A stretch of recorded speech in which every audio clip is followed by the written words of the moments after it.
Hello and welcome back to our channel. Today we're going to explore the power of feedback and its significance, along with iterative design and its role in game development.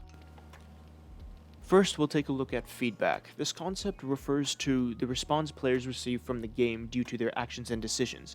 It plays a fundamental role in creating immersive and engaging gameplay. So let's take a great Metroidvania for example, like Dead Cells. When the character jumps, the game provides visual cues like an animation of the jump and audio cues like a jumping sound effect. These cues instantly inform the player that their action was registered, reinforcing a sense of control. Here, I'll let you listen for yourself.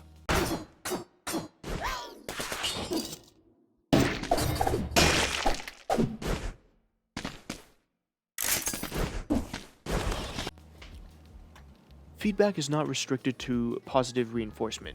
It also helps the player understand when they are making mistakes or facing challenges. For example, when we're hit with something, we can see our health deplete, which shows that we've made some error that we need to correct. This is seen across most of the gameplay footage I have here.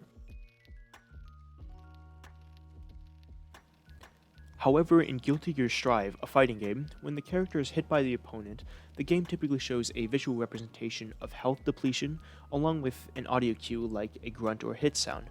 This feedback signals the player that their character is taking damage and prompts them to adjust their strategy accordingly. In this clip I have here, I'm playing the girl with the big anchor, and the word counter appeared in huge letters, and the announcer went... At this point, I had to change up my playstyle a little bit to clutch out this match. Moving on, celebrating achievements and milestones is another crucial aspect of feedback. Whether it's completing a difficult level, defeating a boss, or accomplishing a quest, games often reward players with positive feedback such as confetti, level up animations, or triumph music. This reinforcement fosters a sense of progression and accomplishment. Take this example. That jingle is played every time you finish a level in Plants vs. Zombies. Another element of feedback is exploration, which is a key element in many games, and the feedback here can significantly enhance this experience. So when players uncover hidden secrets, discover new locations, or find collectibles, the game can provide visual and audio cues such as shimmering light effects or a treasure chime, encouraging players to continue their exploration and rewarding their curiosity. So let's change the subject here and talk about narrative-driven games. So feedback in these kind of games are essential for player engagement.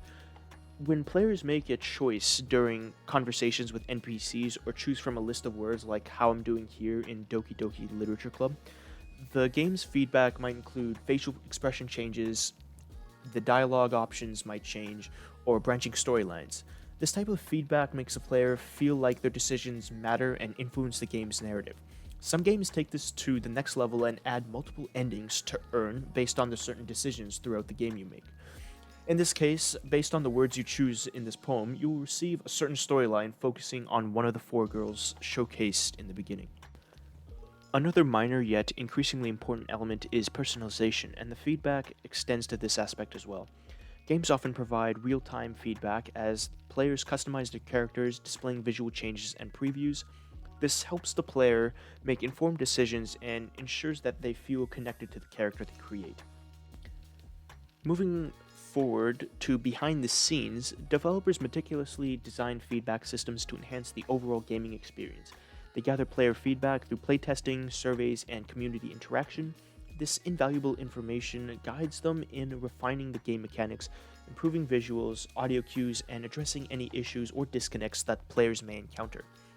In the end, feedback in video games is a two-way street. Players receive information from the game, while their responses provide valuable feedback to the developers. But providing feedback is just the beginning.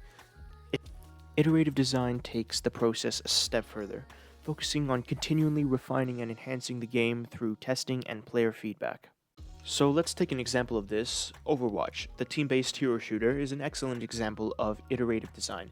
The developers regularly update the game based on player feedback and data analysis. They balance characters and introduce new characters, keeping the game fresh and engaging for its community. Well, this was the case when Overwatch 1 was still around.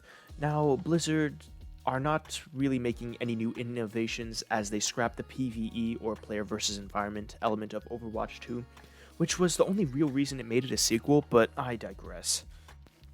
Furthermore, iterative design allows developers to experiment with new mechanics, test player reactions, and ultimately create a more polished and enjoyable experience.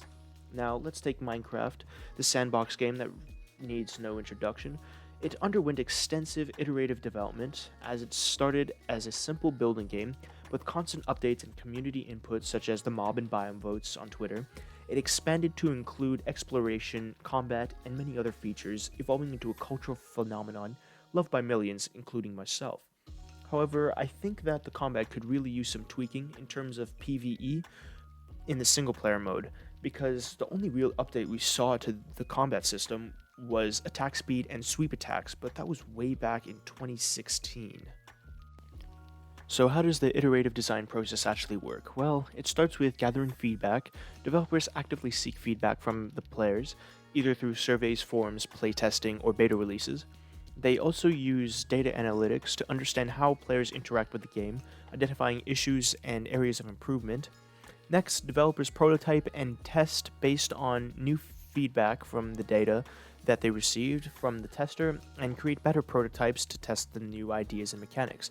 As you see, there's multiple testing here, which is why it's called iterative design. Implementing these positive changes are integrated into the game, while unsuccessful ones are either refined or discarded altogether. Additionally, ongoing support for successful games requires continuous support and updates to maintain player engagement. There are some cases of amazing games such as Half-Life or Portal that don't really receive updates anymore. Instead, the community makes mods for the game and keep it alive, which I think is just phenomenal. Many games now follow this iterative approach, keeping players engaged and invested for many years. In conclusion, feedback and iterative design are the lifeblood of any exceptional video game. By providing meaningful feedback and embracing an iterative mindset, game developers can create experiences that stand the test of time and keep players coming back for more. Thank you so much for watching. If you enjoyed this video, consider subscribing, and also let us know what you think in the comments below. And also tell us what we should do next. Until then, stay hydrated.